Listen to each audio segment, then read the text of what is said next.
Welcome to part 17 of a CB750 restoration. We do lots of bits and pieces in this one. I did plan on putting the oil pressure test in this one. Running out of time a little bit with that, and there's a whole lot of stuff I need to talk about. You don't just dump oil in and they get pressure, which is what I thought would happen. Being gravity fed from the tank, there's airlocks and things to overcome as well. So I hope you enjoy. My camera angles aren't very good, I've noticed lately. Casing looks awful. Gonna wait, hang on. Hit it with a bit of 240 and get rid of as much of that roughness. I don't want to take too much off, but just get the remnants of that corrosion and the clear off. Still cleaning this thing up. It's average, but done is hit it with 240 and give it a rub down with some 800. I might just stick it on a trestle and hit it with a buff, see what happens.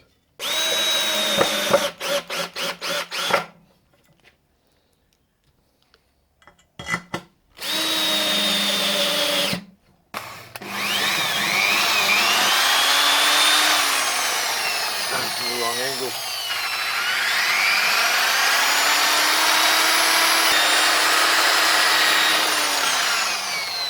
I think I've gone as far as I can with the buff. That's a bit mirrory. Can't get into these bits. I'll just do that by hand, I think. We'll take it in, we'll have a look. I might wet it actually, there's less drag if it's wet. But they're just not strong enough, these things there. It's a toy really. I need something a bit more industrial. Perhaps if I just put a bit of stuff there. I might just wet it. Might be a bit less drag of it, is it? I'll try and give that a hit. Starts off well.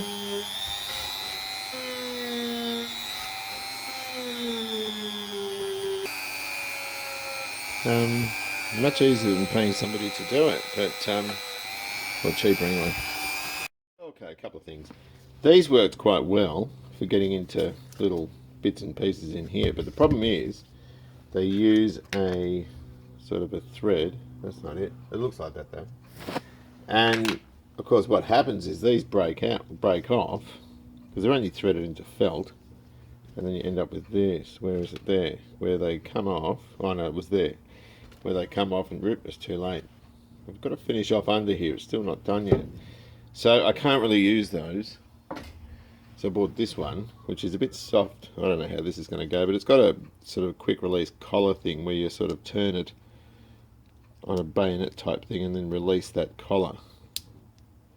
So that shouldn't come off, that should be right. This Y-wheel's threadbare, and so I bought another couple of those. Really just to get into these sorts of areas along here. So I'm going to do that now. I'll turn it down, I don't want to go too hard.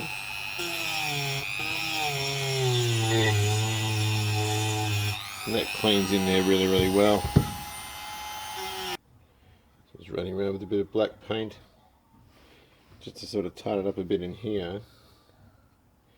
I've actually just used rattle can gloss enamel because I know it'll run. It'll run where I want it to go, and I can clean it off very easily. And it'll just give it a nice finished off look. You don't have to be particularly accurate with this because you can just wipe off the excess on the outside of the casing. I've got to try and get my camera angles better because I noticed in the last video you guys see a lot of my elbow. We can just get the rag, wrap it around our finger because you can feel really well. And just take the excess off. There's some on the end. What do you think?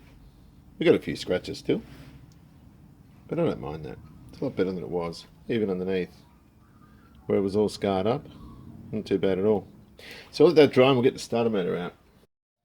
I'm just going to give this a quick wipe down, whoops, with a bit of solvent.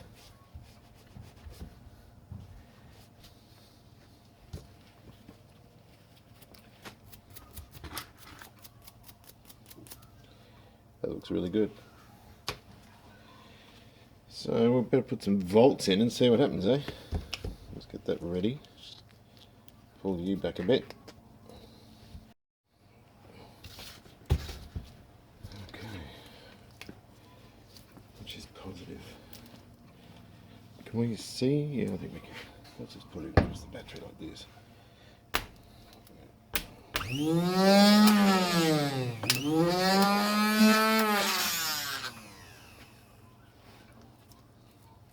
I've noticed the O-ring does feel, it doesn't feel that bad. I might just use my dentist tool. If you've got a good dentist, ask if you can have these. These are for checking for fillings and that sort of thing.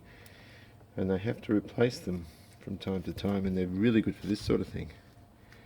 You can walk an O-ring out, going around, and hook it from underneath, he says, with much success, or without much success. This one does look flat. It's probably actually alright to reuse, but I'm just going to see if I can marry it up with something else. In the meantime, look how dirty this rag is. I'll just go in there and clean that groove up. This was 10 or 20 bucks or something. And it's so good you can't even get the bloody thing open. Hang on a minute, how do you open it? There we go. Oh, one just fell out, but that's not the right one. Where did it go? It went there. Alright then, so if I go like that, I'm tipping. That looks a bit fat there, doesn't it? What about this one? That's not too bad, it's a bit small. That ID looks not too bad. Is it going to go in there? I think that might be the go.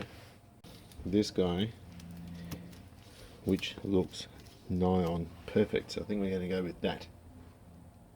Because that one is a little bit squashed. The only thing I'm worried about is if that's going to roll into the rebate sufficiently. It does look pretty good though. It looks like a fairly good fit. I always have the motto, never ever put a seal in dry, so I'm just going to get a bit of our favourite brake fluid or brake overhauling rubber grease. It's just a castor oil based thing. I'll try this mini tripod. It might give you a better view. I'm just pulling this cable out the side, and this guy has to go in kind of like this. Hang on a minute, I'm going to move some wires out of the way. This bastard, because it's very, very tight. Did I just show you my elbow again? If I did, I'm sorry. Alright. And you'll need to do this prior to fitting chain tensioners and stuff. And the only reason I know that is because, well, I know it for two reasons. One, I watch Hacker Week, and he mentioned it, or he tried to do it or something, I can't remember. And the other thing is because my tensioner is not with us at the moment. It's still in a bucket of fluid trying to de-seize. Come on, you son of a gun, get in. What's going on with you? That should just pop in. Okay, I'm just going to try and lift it, and then push it down, and then push it in. Okay, that's all the way home. Is that cable? Yeah, that cable can move. That's good. Right. So I've just popped a bit of anti-seize on those because there was a bit of corrosion there. Wire brush it off, and it's all down to moisture and not knowing where my ratchet is. Yeah, moisture and two different metals. Where the heck is my ratchet? 8 foot-pound, click. Click. There we go. Lovely. We'll just check that with a regular spanner, which, whoops, will be cool. Right, so there's a cable that goes in here for the oil switch, which is going there. That will fit in there and then exit out through that hole down there. And that's where we have to put the multi-connector.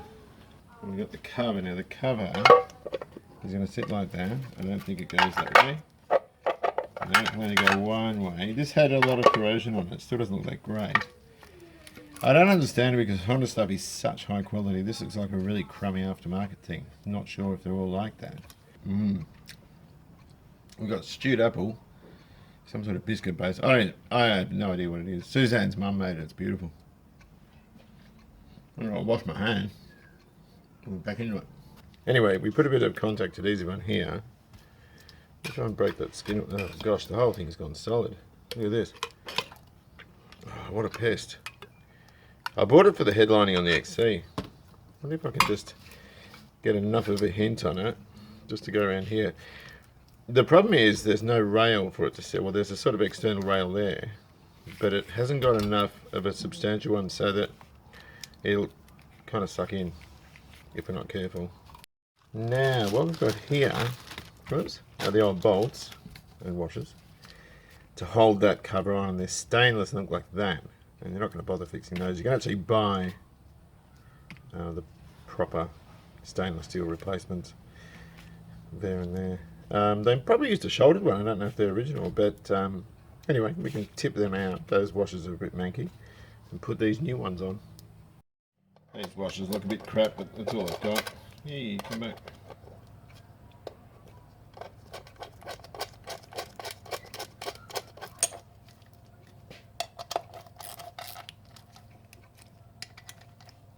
Right, alternator. So we're going to put this in here. We're going to be really careful with this thing because there's what looks like a fairly brittle wire separating the two sets of windings.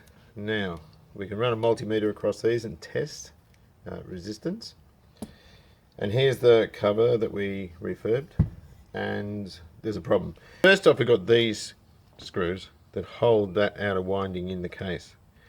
We've got this guy here which holds the wiring loom up here so it doesn't get in the way of anything rotating, and these little three washers which hold 20mm, three 20mm bolts to the central winding. Now, I haven't got any. The only one I've got is one for the valve cover breather. Now, one of them is terribly rusty, which really doesn't matter because I can use that one. When it gets back it'll be a bit dull, but we can stick that on top of the crankcase breather and no one will see it because it's under the tank. And these ones are sort of in plain view. They're very easy to see. But I know they're 20mm because I took an inventory list when I went up to the platers. So which means I've only got one of these here at the moment because that other stuff's still in a box at the platers. So what I can do is I can put it in with one, and the other two can be just generic 6mm things just to hold it in place for the oil test, and then when we get the other ones back to swap them out one by one. So that's the dilemma we've got. No big deal, we can make it work. And we'll start by putting this in, and it goes in there. It sits on there. Right, and that goes through there. So we'll put some Honda Bond in there, but I just want to get this secured for now. Here we go. You got to be really careful with this stuff because these windings, it's like a starter motor too. If you break or scratch one, it'll still work, but not as well as it did. And when we test starter motors, quite often you'll find that they'll work, but they haven't got torque when you put them in the engine. And the reason for that is because some of the field windings can be gone, and what that does is means it'll rotate and work, but it won't have the torque it had. So I'm going to go around and put these in. I'll use the JIS stuff to tighten it up, and we'll be back in a moment.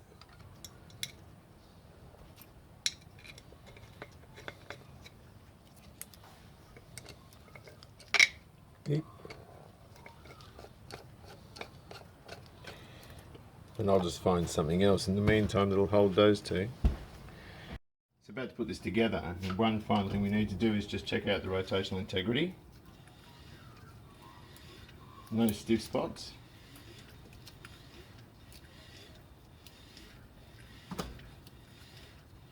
And also that we remove very carefully any little bits of surface rust that have formed inside the rotor. And it all looks really quite good. Desperate times call for desperate measures. One of the correct screws, which is a bit damaged anyway. One Allen bolt, or hex bolt, whatever you want to call it. I didn't have another one, so just a 10mm hex head that I've cut a groove with a Dremel and tightened up like that. It'll do for testing. It's not attractive, but as I said, for the purpose of testing, we're good. Now, as far as this is concerned, I have to look on my computer to the manual to see what these resistance of the wires are going to be, are supposed to be. For the sake of just, I'm going to put it back in, and I can test that later. Right, well, I've got to put this little gear on. We've got a Sprag clutch there, sort of one-way clutch. It only goes one way, and the starter pinion there. And we've got this little bit of kit which joins the two together. It's on an axle which pokes through. I am going to use an assembly lube on that, and the reason is because we're going to be cranking over for a while. So actually I might just pop that in. And we've got this gear which joins the two together. Actually I might have to put the lube in there and then put that little pin in. Actually, I'll go back where it came. Got to sort of slide it over and in, just like that. Okay, there, and there's the thrust washer, goes over the top like that, and it just clears that Sprag. Hopefully this bugger doesn't snap off in every direction. I'll put it in. By the way, that is a plug for the gallery, and it's got no ring in it. Good thing, because you can take it out and really clean up in your galleries. So come on, you. Oh, it's the bloody dowel. Here we go again. Where is my soft hammer? Don't want to hit that too hard. I might just get a screw in there to sit it there, because if I drop this, I will cry like a baby. I really will. Just let them hang there. I can work on the rest of it. Here we go. She's in, and I do not want to crack it. Where's that long sucker? Come on, you. Get in there. That's the way. Good boy. Excellent. Alright, I'm going to finish this off. So I'm going to do the, what do you call it? The gear mechanism cover. And it's just a repeat of what I did here, so I'm not going to bother filming it. And I'll come back when it's all sorted. Right, so this has been in here for a day. It looks lovely and clean, but it also looks like it's still stuck. Much of the petrol, fuel, if you want to call it that, has evaporated and left a lovely, thin, oily substance, and she's still stuck. I don't want to upset the way it's crimped that part on there. Here we go. And just as I thought, come back. Just as I thought, there's corrosion there. That was fundamentally obvious. Just because you've got the two different metals and the opportunity for moisture to enter from behind. So that's done its trick. It was seized solid before. So we can do this trick with Scotchy Brite, because I live and breathe this stuff. It's wonderful. I never use air tools or, you know, wonder wheels or anything like that to get these old gaskets off, just on the off chance they're asbestos. And the moment you do that, you're sort of bringing this stuff into the atmosphere, and it floats around for ages, presenting you with the danger, yes I think it is, of inhaling it. Really, really bad. But you don't mess with that fibrous crap.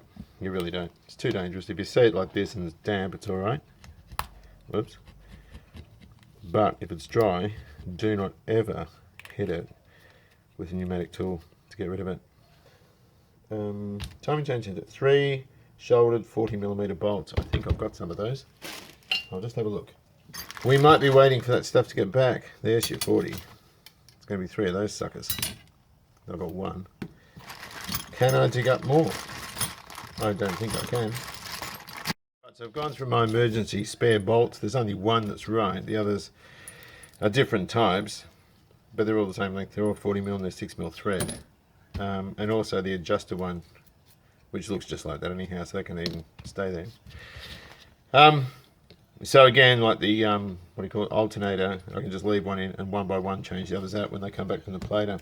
I've given this a bit of thought. I'm going to whack some assembly lube on here. Just because this stuff doesn't run out terribly easily, and I think it's the right way to go with it. So if I just stick that, the flat side goes in there, maybe even, and it'll probably pour out the back. I'm just going to put a spot in there too, because a lot of it gets scraped up. Might need a rag for this because it might squirt. No, oh yeah, just a little bit, at least. But what I can do, there's the flat, is I'll stick it right toward the bottom. Right, so I've locked this back. It's not the cleanest, but this is all sort of hidden away under carburetors. And we'll nip it up. Somebody mentioned Minimax ratchets. That's my little quarter drive Minimax. That's a jewel of a thing. It's so comfortable. It's starting to wear in the ratchet. I've had it since, gosh, the late 80s, early 90s. I can't remember now. Here comes the plane, and then we just back it off. Oops, hang on a minute, which way are we going? And that should snap in, like that. I'm just going to pull that back. Take the slack off, and then, oops. And that should be good as gold. And that should, if I get a screw, stick and peer down there, that should be nice and tight. Oh, beautiful. Gosh, couldn't ask for better. Rightio. So it's done. Doesn't look good. I might polish it, I don't know. I just wanted to get it on for now. And we're going to clean this up, this valve cover. Didn't really want to spend any time on discussing this sort of stuff, just the valve cover. I've started cleaning it up. As with the side covers, I'm not going mental. If you end up with buffing compound in there, you can just use a spritz bottle with water and a toothbrush, and it will just come out at some stage. Maybe you might need a bit more. Whatever the case, you can dig it out.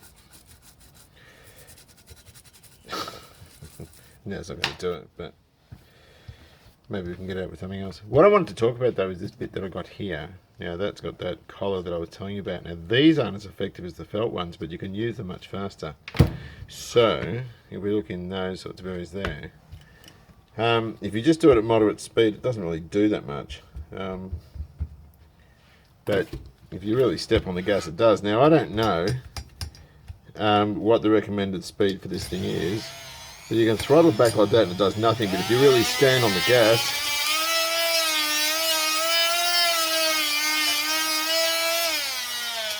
and throttle it back before you turn it off, because if you take it off there, it's going to spin to the 20 grand or whatever it does. I don't know what that spins at. What does it say? 170 watts, 8 to 35,000 RPM. That is going to come off and go everywhere. So you don't want to do that. But they're really, really handy for getting into tight spots. Now you can pay people to buff these and they're going to do a hell of a lot better job than this. I'm just going around tidying it up. There's a dull spot there, there's a dull spot in here, all this sort of stuff. It's not too bad on the edges. All where the screws go, they're dull, so we need to go in there as well. These areas here, I'm just going to mask it off and just paint that rattle can silver in there. There, and just that square bit there. And that'll do fine. That's all I want. I don't want a show bike, because it's not. I'm only interested in something that was really nice and clean.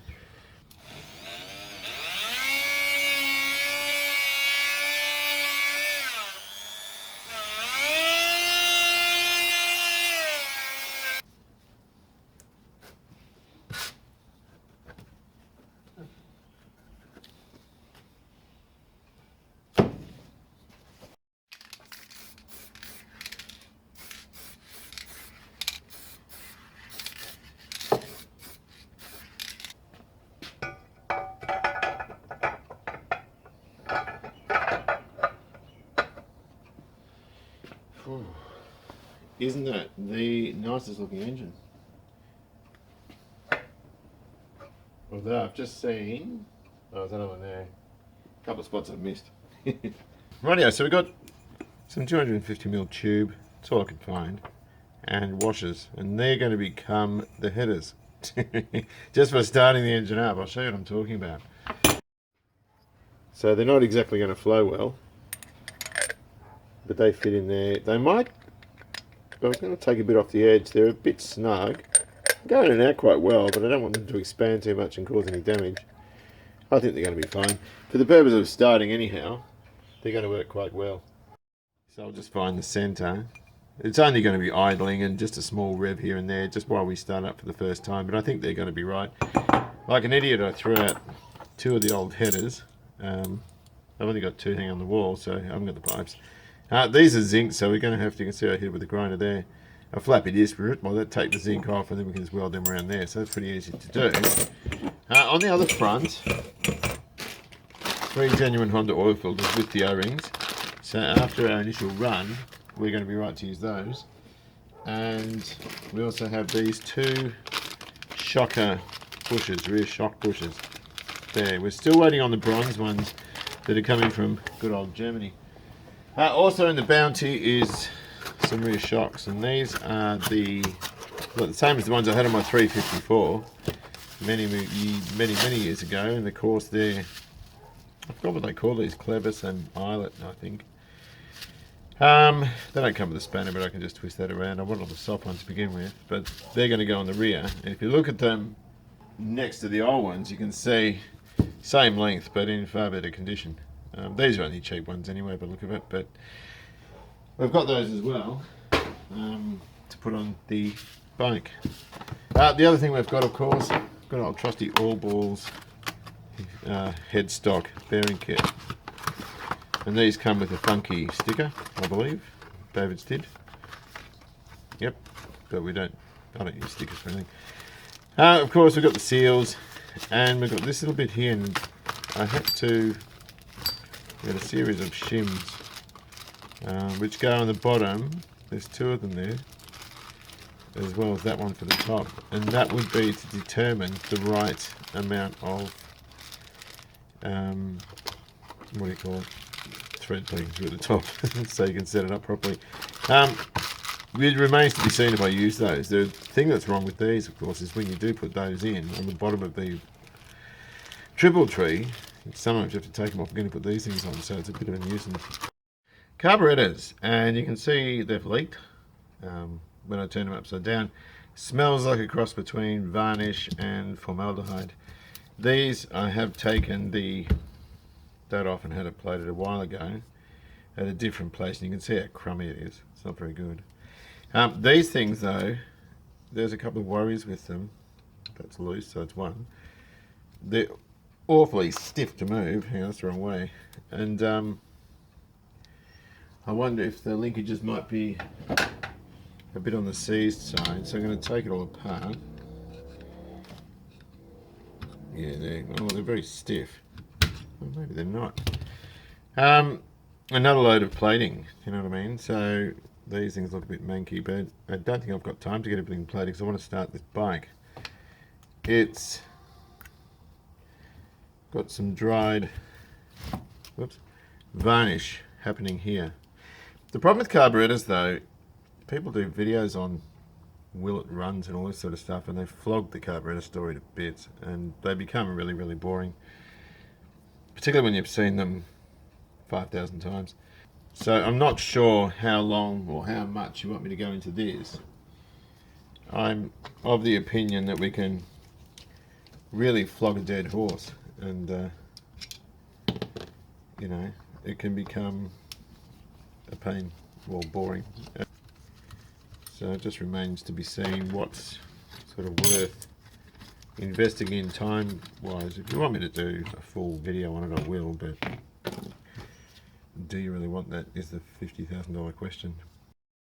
So the carburetors are sort of all attached to this girdle type arrangement here, and they're reasonably tight to get off. They just fit over the intake, and they've got these pins that sort of locate as well.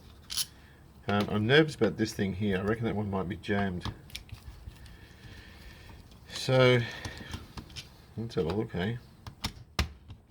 Yep, that seems to be doing something. Is that part of the... no, it's this bit. Ooh, splendid. Right, so we can go and clean that up. I'm interested in this accelerator pump. It's the K7s and K8s that have these. I'm not sure if the other models do. I don't think they do. Which would give it, gosh, that's tight, some pretty good throttle response, you would think. But I might need to get a diaphragm. Generally speaking, you can fudge carbies and reuse gaskets like these ones and around the bowl, but diaphragms quite often you can't. They just have a way of saying no. So this is like they have an O-ring. Oh crap. Oh dear, oh dear, oh dear. Maybe. That is going to be stuffed.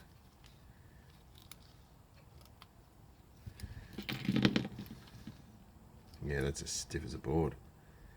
That is rock hard. Right, so I'm going to have to buy one of those. And that's cool. That's alright. As long as I know I can order this stuff ahead of time in preparation for starting this thing. Right, so I've got an issue here. I just thought in preparation for starting this thing I'd whip the carbies apart, or at least take the bowls off. And although they're pretty good on the outside, we have a few issues. One of them is, I'm going to pull my sleeves up a bit because this stinks, this stuff, is that we've got good free movement. This one moves too, this one does, and this one sees solid.